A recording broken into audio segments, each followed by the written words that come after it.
네, 오늘은 사도행전 13장 13절 14절 말씀을 중심으로 해서 바울과 동행자들이라는 제목을 함께 나누려고 합니다.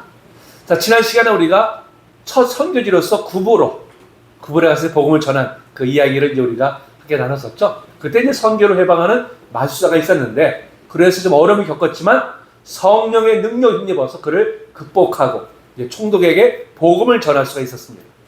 결과 이제 총독이 복음을 영접하게 되죠. 예, 그래서 이제 아름다운 열매를 맺게 되었습니다. 참, 첫 선교지에서 이렇게 좀 아름다운 열매를 맺게 되니까 얼마나 참 힘이 났겠습니까?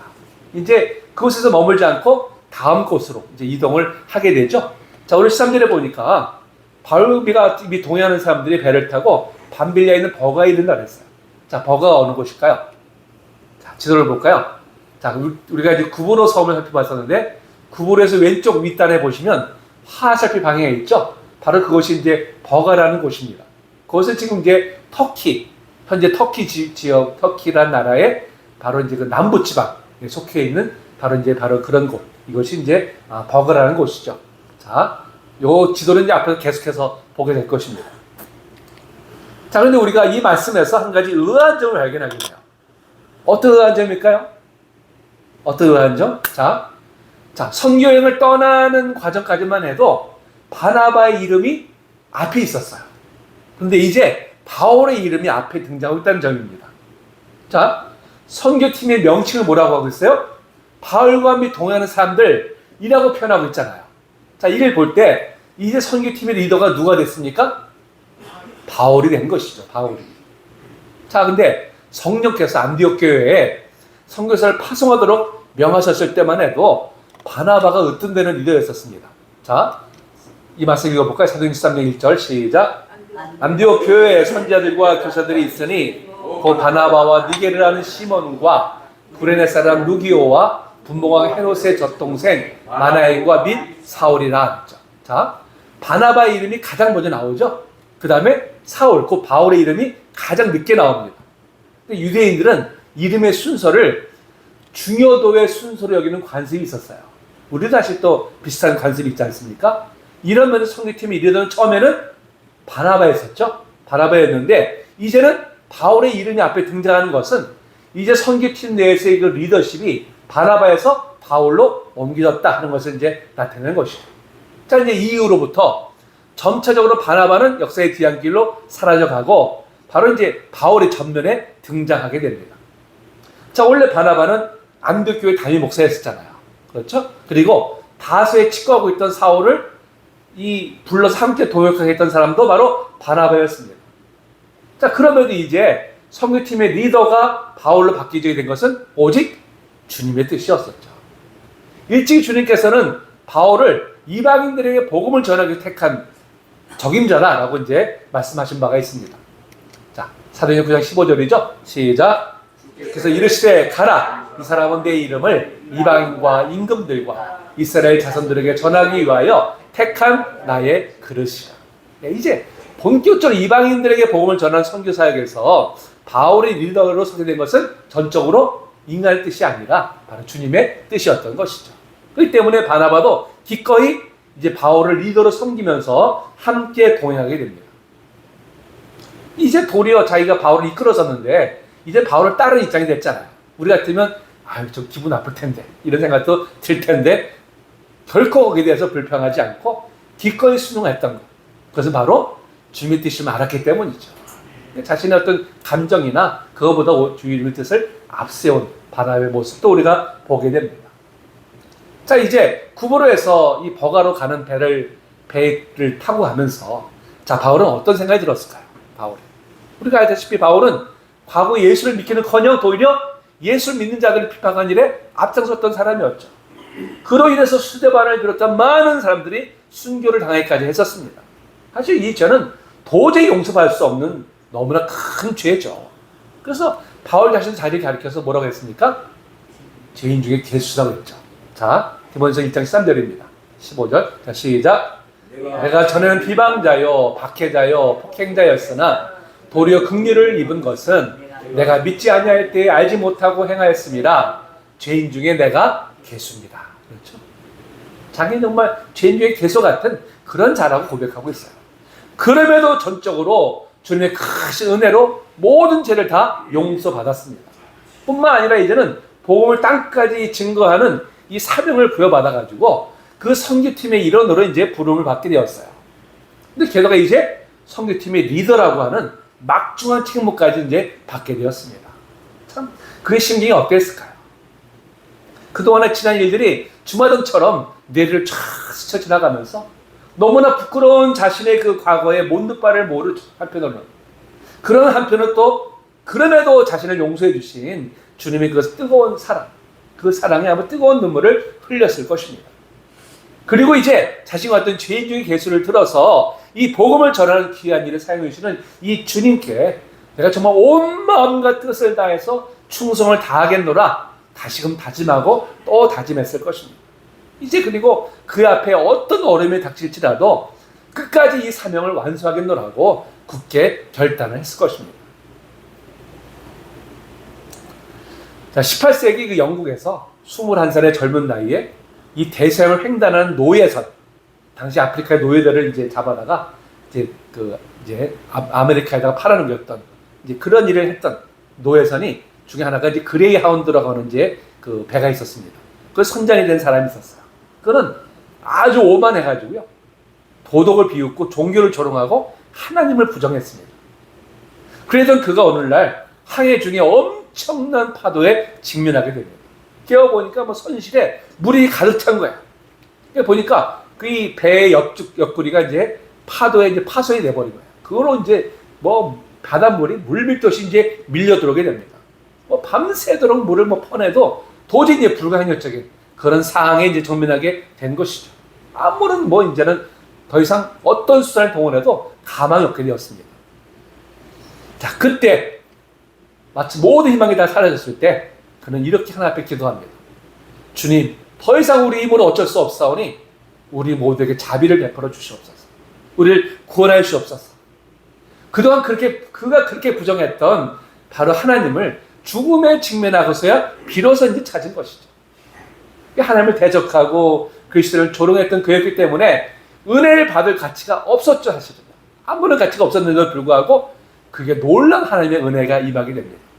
그 기적적으로 그의 배와 온 그 탑승원들이 극적으로 살아남을 수가 있게 되었어요. 그런 폭풍이 몰아치던 이 대서양에서의 그날 밤에 나타난 이 하나님의 은혜를 결코 잊을 수가 없었습니다. 이로 인해서 이제 회심하게 된 그는 영국으로 돌아가서 노예 상인의 일을 그만두고 이제 목사가 되었습니다. 자, 그가 누굴까요? 그가 바로 많은 찬송시를 지은 존 뉴턴 목사입니다. 자, 이분이 지은 곡 중에 지금도 전 세계인들이 가장 애처하는 찬송가가 있어요. 어떤 찬송일까요? Amazing Grace. 우리 같이 한번 불러볼까요? 같이. 자. 나 같은 죄인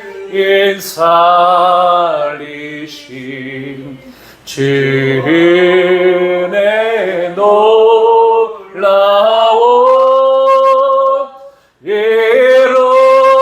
이로던 생명 찾았고 광명을 얻었네. 큰 죄악에서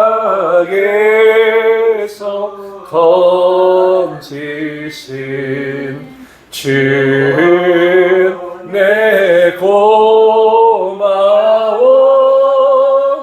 나 처음 믿은 그 시간 귀하고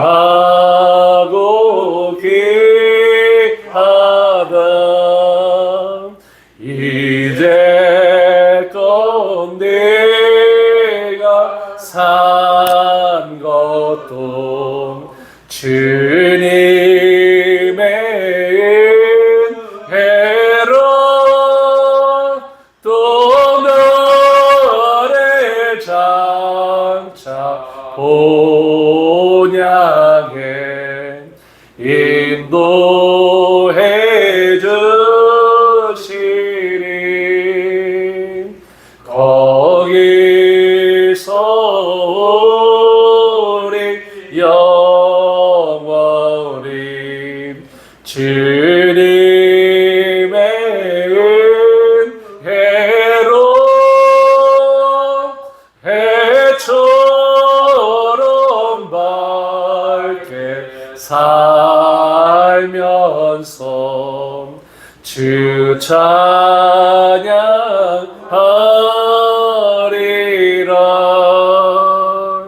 아멘. 이 찬송의 고백은 비단 존 뉴턴만의 고백이 아니라 바로 우리 모두의 고백인 줄로 믿습니다. 아멘. 그는 정말 아무런 받을 자격조차 없는 자신에게 정말 십자가에서 그 보배로운 피를 흘려서 모든 죄를 사해 주시고 영원한 생명을 주신 이 은혜, 무엇으로도 갚을 길이 없음을 이제 고백을 하죠. 그리고 그가 이제 은혜를 받고 난 이후의 삶은 주님께 전적으로 드려지는 삶이었습니다. 그는 이후에 바로 이제 노예 해방에 적극 앞장서게 돼요. 그 숱한 압박과 위협 속에서도 굴하지 않고 일함으로 끝내 영국이 바로 이제 노예 제도를 불법화하도록 하는 일에 이제 큰 공헌을 하게 됩니다. 그도 이제 바울 사도처럼 죄인 중에 개수 같은 그런 자였지만 받은 은혜에 감격해서 주님이 기뻐하신 일에 온 삶을 들은 인생으로 이제 변화된 것이죠. 아멘.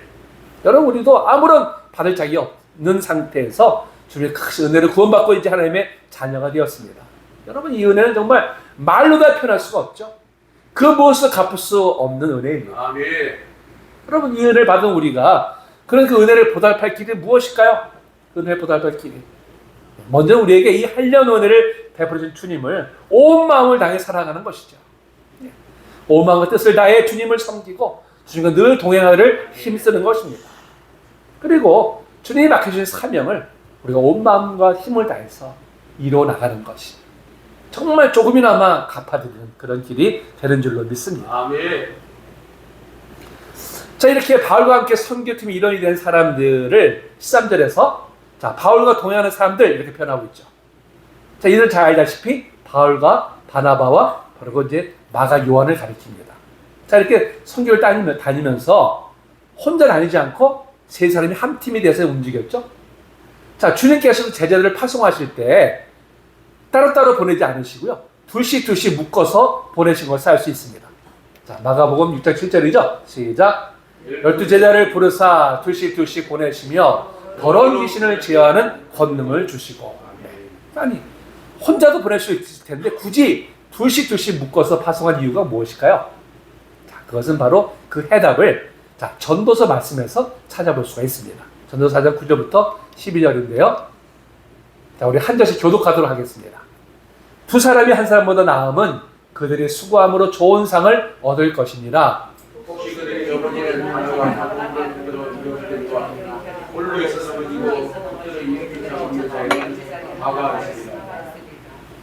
또 두 사람이 함께 누우면 따뜻하거니와 한 사람이 어찌 따뜻하랴. 한 사람이면 배어리와 두 사람이면 발스스르니 세계 뚫을 쉽게 끊어지지 아니하느니라. 아멘. 그렇죠. 이 말씀은 바로 우리가 혼자보다는 누군가와 함께 할 때의 유익에 대해서 말씀하고 있죠. 저는 과거에 제가 이제 이런 큰 경험을 한 바가 있습니다. 제가 이제 자꾸 그런 말씀 드리는데 제가 건장해 보이지만 사실 제가 국민약골이라고 말씀드렸죠. 국민약골이라고. 그래서 제가 저희 어머니가 폐결핵을 심하게 앓으셨어요. 그때 제가 태어났기 때문에 어릴 때부터 제가 굉장한 약골이었었습니다. 근데 제가 이제 군에 입대하는데 훈련이 가장 세다는 곳에 6개월 것 훈련을 받는 곳으로 이제 배치가 되었어요. 그곳에 매주 이제 20km 이상 되는 완전 군장이라고 있습니다. 군장을 메고 10km 뛰는 거예요. 10km. 매주마다 뛰는데 매주마다 나고 하는 거예요. 그래서 엄청나게 기합도 받고 하여튼 이제 그랬었습니다. 그러니까 도저히 저는 안 되는 거예요. 그랬더니 잘 뛰는 동기들이 그때마다 제 사면에 딱 포진을 해가지고 제가 가다가 지치면은 앞에서 막 끌어주고 뒤에서 밀어주고 옆에서 붙들어주고 하여튼 뭐 이렇게 해가지고 그 10km를 제가 이제 완주를 할 수가 있었어요. 동기들 도움으로. 동기들 도움이 없었으면 저는 절대 아마 그 훈련을 마치지 못했을 것입니다.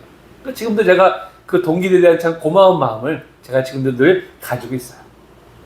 그럼 제가 그 동기들의 도움으로 완주할 수 있었던 것처럼 우리 인생에도 이런 동반자가 필요하죠.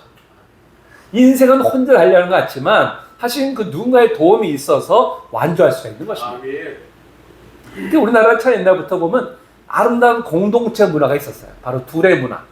둘의 문화가 있었죠. 마을 단위로 서로를 정말 가족같이 여기면서 서로를 돌봐주는, 그래서 누구 집에 숟가락 몇 개 있다는 걸 다 안다고 할 정도로 그런 참 아름다운 문화가 있었습니다. 언젠가부터 이 급격한 도시화로 인해서 그런 문화가 사라져가고 지금 아주 그냥 극도의 이기주의가 이 시대를 이제 지배하고 있죠. 게다가 요즘은 가정마저 급속하게 붕괴되고 있는 그런 현실입니다. 그러다 보니까 그 어디에서도 정말 자신을 위해서 좀 희생해주고 함께 힘을 쏟아줄 공동체를 찾아보기가 어려운 것이 현실이죠.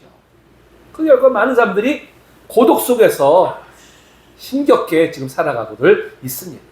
정말 많은 상처를 안고서도 해결할 길이 없어가지고 고통하고 절망 가운데서 신음하고 있는 것이죠. 자, 근데 우리가 읽지 않았지만 저는 먼저 4장 8절에 보니까 바로 그런 사람들의 고통에 대해서 이렇게 말씀하고 있어요. 읽어볼까요? 시작! 어떤 사람은 아들도 없고 형제도 없이 홀로 있으나 그의 모든 수고에는 끝이 없도다. 또 비록 그의 눈은 부요를 족하게 여기지 아니하면서 이르기를 내가 누구를 위하여 이같이 수고하고 나를 위하여 행복을 누리지 못하게 하는가 하여도 이것도 헛되어 불행한 노고로다. 정말 이렇게 홀로 외로움으로 절망하며 고통하는 사람들에게 가장 중요한 건 무엇일까요? 가장 중요한 것은 무엇보다도 그 인생의 길에 함께 동행할 사람이죠. 자, 그러면 인생길에 함께 동행하는 사람이 주는 유익이 무엇이 있을까요? 이 전도서 말씀에서 세 가지 우리가 말씀해 주고 있는데요. 첫째는 다시 일어서도록 힘을 줄 수가 있습니다. 자, 10절이 뭐라고 합니까? 그들이 넘어짐 하나가 그 동물을 붙들어 일으키려니와 그랬습니다. 옛날 이 팔레스타인 지역은 길이 좋지 않아가지고요. 여행길에 넘어진 경우가 많았습니다. 넘어지면 또 언덕으로 굴러 떨어져가지고 구덩이에 빠지는 일이 종종 있었다고 합니다. 근데 다른 사람과 같이 여행을 하면은 넘어졌을 때도 어떻게 해요? 옆에 있는 사람이 붙들어 주기도 하잖아요. 그리고 건져줄 수도 있죠. 자, 그런데 혼자 여행을 하면 어떻게 됩니까? 붙어줄 사람이 없어요. 그러다 보니까 화를 당하게 되는 것이죠. 우리 삶의 여정에서도 마찬가지죠. 우리가 살아있는 세상에는 온갖 어려움이 도달하고 있습니다. 유혹과 시험도 많죠. 이런 것들에 대해서 어떤 때는 넘어지기도 하고 쓰러지기도 하는데 누군가 함께하면 혹 넘어졌다고 할지라도 그가 우리를 붙잡아주고 이렇게 세워줄 수가 있습니다. 그런데 혼자 살아가다 보면 어떻게 돼요? 붙들릴 사람이 없잖아요. 시험을 이길 수도 없고 든든히 혼자 설 수도 없습니다. 그래서 특별히 하나님께서는 우리에게 다른 사람과 함께 동행하는 신앙생활을 하라고 말씀하세요. 히브리서 10장 23절이죠. 자, 시작. 또 약속하신 이는 미쁘시니 우리가 믿는 도리의 소망을 움직이지 말며 굳게 잡고 서로 돌아보아 사랑과 선행을 격려하며 모이기를 패하는 어떤 삶을 같이 하지 말고 오직 권하여 그날의 가까움을 볼수록 더욱 그리하자. 아멘. 그렇죠? 세상의 마지막 가까울수록 모이기를 힘쓰고 함께하는 신앙생활을 함으로써 서로 넘어지는 것을 극복하고 서로 붙잡아주는 그런 생활을 해야 한다는 말씀이죠. 미국의 그 북캘리포니아에 가면 레드우드 공원이 있다고 합니다. 이 레드우드라는 나무가 지구상에 있는 나무들 중에서 가장 큰 그런 나무들이라고 하죠. 어떤 건 나무 둘레가 수십 미터가 됩니다. 그 심지어 자동차가 그 나무 사이를 지나가요. 이 그림을 보면은 그 정도 큰 나무입니다. 높이가 100m가 넘는다 그래요.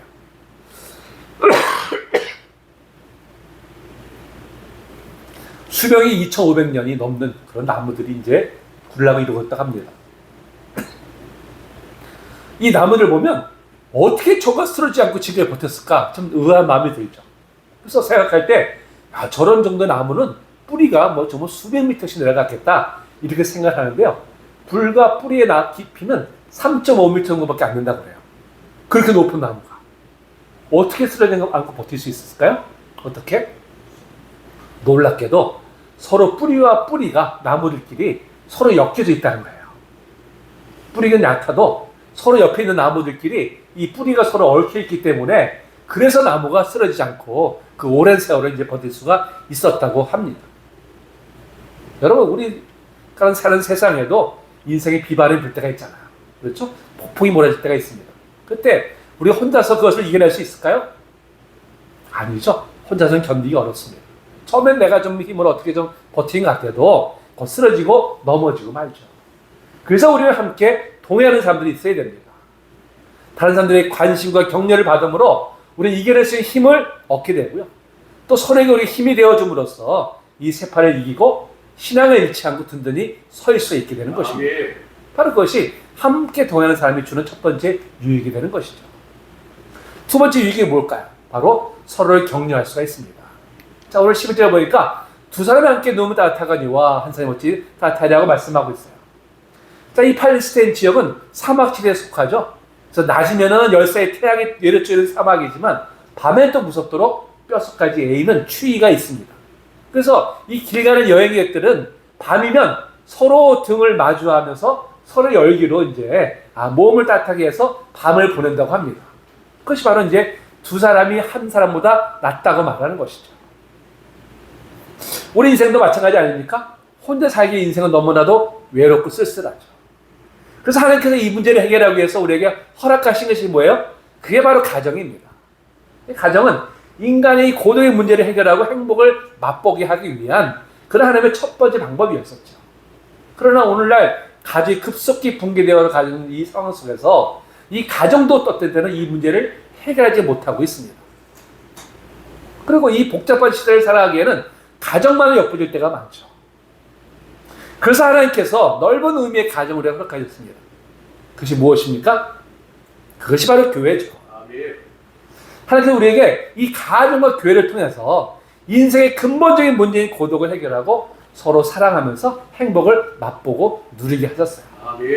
그렇기 때문에 교회는 이런 행복을 누리게 하는 곳으로 우리가 세워져야 됩니다.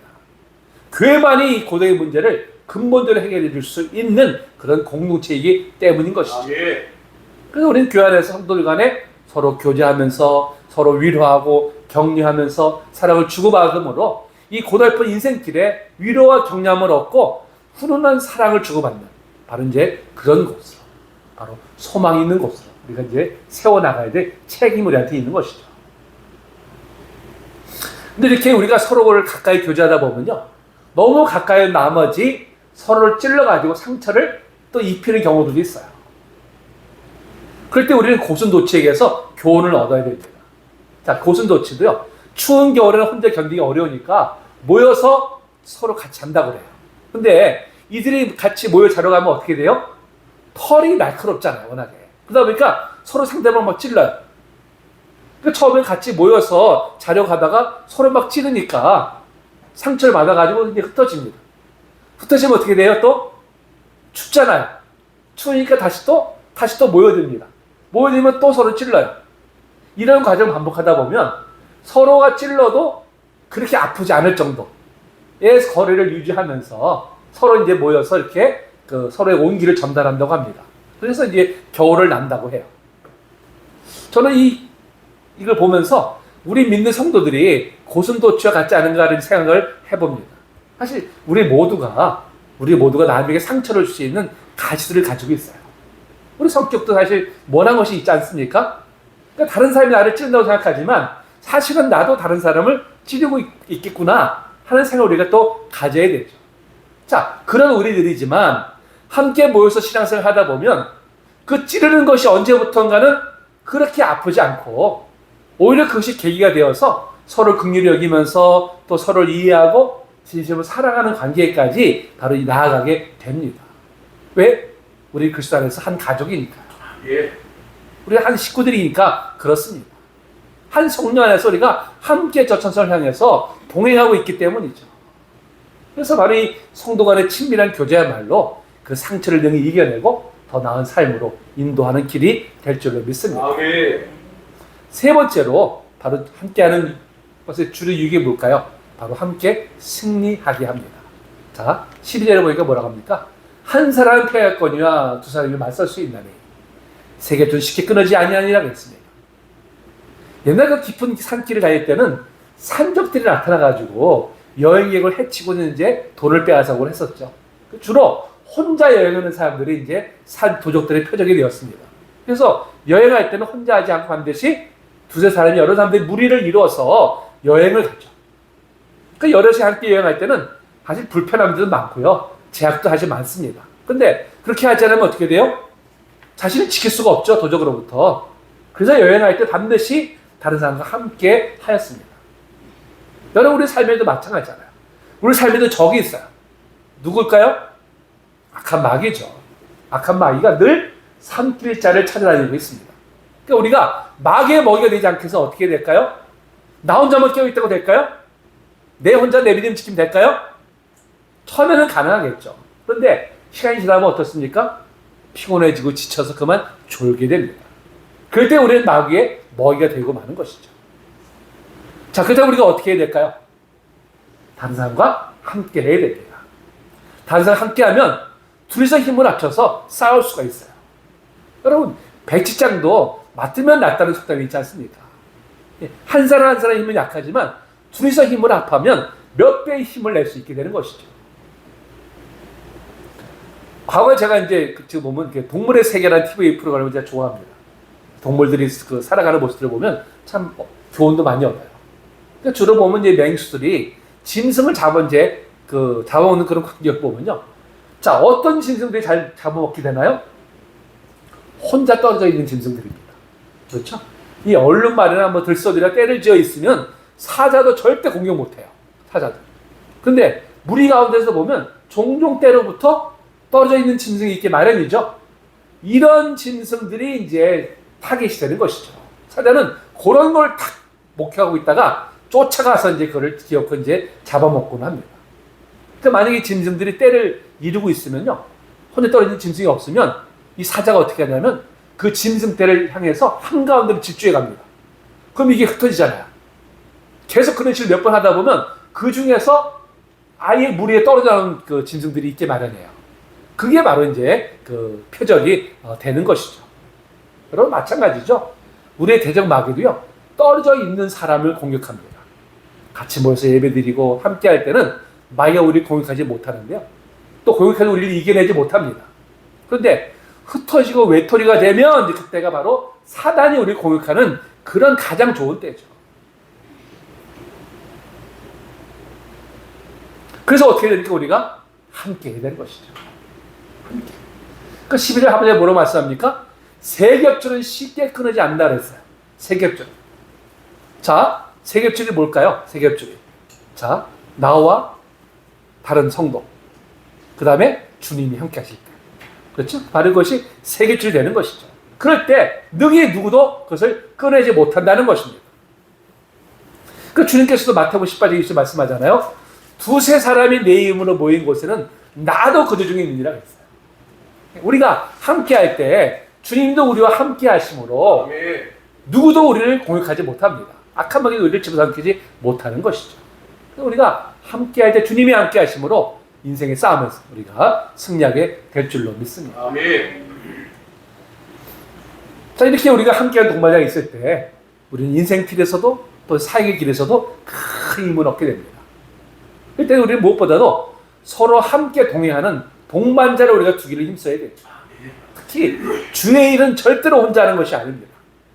함께 동역자가 있어서 서로에게 힘을 줄 때 또 시너지 효과가 나게 마련인 것이죠. 그러면서 정말 우리 공동체가 서로에게 힘을 주는 그런 공동체로 더욱더 세워지기를 소망합니다. 아멘. 자, 이렇게 함께 동행하는 것이 주는 가장 큰 유익이 있지만 그 유익에도 불구하고 또 공동체에서 이탈되는 경우들이 종종 일어나게 돼요. 참 연약한 사람들이 모였기 때문인 것이죠. 연약한 사람들이. 자, 바울의 선교팀이 서로에게 힘이 되고 공동의 목표를 위해서 출발을 했지만 그만 여행 중에 안타까운 일이 나고 맙니다. 바로 마가 요한이 중도에 포기하고 돌아가 버리고 만 것이죠. 13절 말씀하죠. 자, 버가 이르니까 요한은 그들에게서 떠나서 예루살렘으로 돌아갔다고 했어요. 자, 무엇 때문에 마가가 선교팀에서 하차하고 돌아가 버린 것일까요? 무엇 때문에? 자, 학자들은 여러 가지로 이유를 제시하고 있습니다. 어떤 사람들은 마가가 향수병에 걸렸기 때문에 돌아갔다 이렇게 얘기합니다. 그러니까 고향을 막 떠나니까 어머니가 너무 그리워서 이제 돌아가 버리고 말았다는 것이죠. 또 하나는 리더십이 바나바에게서 바울로 옮겨진 것에 대한 불만 때문에 돌아갔다 이렇게 보는 견해도 있어요.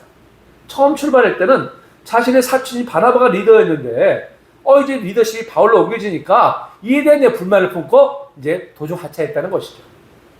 또 한 가지 의견은 버가 이르렀는데 마침 풍토병이 번졌어요. 바울도 그만 풍토병에 걸려가지고 저러다 나도 전염될 그럼 어떻게 하나 하는 그런 두려움 때문에 이제 돌아오고 말았다는 견해도 있습니다. 그 또 하나는 선교여행을 출발할 때만 해도 정말 부푼 마음을 가지고 이제 출발했는데 막상 전도여행을 떠나보니까 강도의 위험이 있지, 온갖 위험에 직면하게 되니까 두려움을 느껴가지고 이제 돌아오게 되었다는 것입니다. 자, 뭐 어떤 연인지는 우리가 알 수 없지만 어쨌든 간에 어떤 연이었든 간에 자, 성령의 명령으로 출발하게 된 선교팀이 합류했다가 중도에 포기하는 것은 선교에 조차는 영향을 끼치게 되죠. 이 선교팀을 통해서 일하시는 성령님을 불신하는 격이 되고 만 것이죠. 그 마가는 사명보다는 자신의 생각이나 환경을 우선했기 때문에 중도에 포기하고 만 것입니다. 여러분, 이렇게 사명보다는 개인의 생각을 우선하는 것은 주님을 진정으로 사랑하는 것이 아닙니다. 주님을 진정으로 사랑한다면 그거 무엇보다도 주님과 주님의 일을 우선해야 마땅하죠.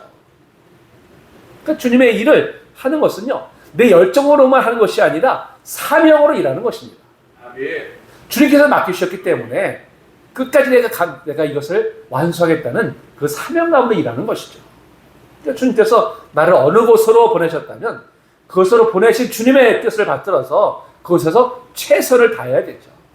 내 마음에 안 든다, 내 생각 맞지 않다고 소명의 자리를 너무나 쉽게 박차고 나오는 그런 분들이 있습니다. 이는 뭐예요? 주님 뜻보다는 자신의 생각을 우선하는 것이죠. 그건 주님을 참되게 섬기는 것이 아닙니다. 아유, 나 하나쯤에 빠진다고 뭐 무슨 일이 있겠어? 또 이렇게 생각하면서 쉽게 자리를 떠나는 분들도 있어요. 근데 여러분, 거대한 엔진을 움직이는 톱니바퀴가 그 중에 하나만 빠져도 어떻게 될까요? 엔진은 멈춰버립니다. 톱니바퀴 하나의 이탈이 바로 공동체를 큰 엔진을 멈추게 만드는 것이죠. 나 하나쯤이야가 아니라 나 하나 때문에 공동체가 바로 설 수도 있고 갈 길을 멈출 수도 있음을 우리가 알아야 되죠. 그래서 우리는 어떤 경우도 내 생각보다는 바로 이제 주님의 뜻을 우선해야 될 줄로 믿습니다. 아멘. 그것이 바로 성숙한 믿음의 사람인 것이죠. 자, 이렇게 마가가 주님의 뜻보다는 자신의 뜻을 우선해가지고 선교팀에서 떠나버렸지만 주님은 그를 그대로 포기하지 않으시죠. 훗날 다시금 회복시켜 주십니다. 자, 후에 바울 사도는 마가를 자신의 동역자라고 인정해 주죠. 읽어볼까요? 자, 시작. 누가만 나와 함께 있느니라. 내가 올 때 마가를 데리고 오라. 그가 나의 일에 유익하니라. 또한 나의 동역자 마가, 아리스타고 데마, 누가가 문안하느니라. 그렇죠? 훗날에 이제 그가 마가가 이렇게 바울이 자신의 동역자라고 인정할 정도로 큰 인물로 성장했습니다. 베드로도 마가를 자신의 양아들로 인정하기까지 했었죠. 비록 처음 선교팀이 합류할 때만 해도 미성숙해서 자신의 뜻을 앞세웠지만 후에 이를 뉘우치고 주님의 일에 헌신한 결과 이런 인정을 받고 또 복음서를 쓴 기자라는 영예까지 얻게 되었습니다. 여러분, 우리 모두가 다 연약하기 때문에 우리 실수할 수 있어요. 그러나 주님께 꼭 붙어 있으면 언젠가는 주님께서 그 연약함마저 합력해서 선을 이루어 가십니다. 그래서 우리가 어떤 경우에 중요한 것이 뭐예요? 주님께 붙어 있는 것이죠. 그것이 바로 믿음을 지키는 길이 되는 것입니다. 말씀을 마치겠습니다. 우리의 인생 길이든 사역의 길이든 우리가 홀로 거리를 하지 않고 누군가 동행할 때 우리는 힘을 얻게 됩니다. 우리 공동체가 그렇게 서로에게 힘을 주는 공동체로 서기 원합니다. 지치고 낙심한 마음일지라도 이곳에서 다시금 힘을 얻고 회복되는 그런 공동체로 서기 원합니다. 아멘. 주님께서 허락하신 이 공동체를 서로에게 위로와 힘을 주는 곳으로 세워나가는 힘쓰는 여러분들 되시기를 주님의 이름으로 축복합니다.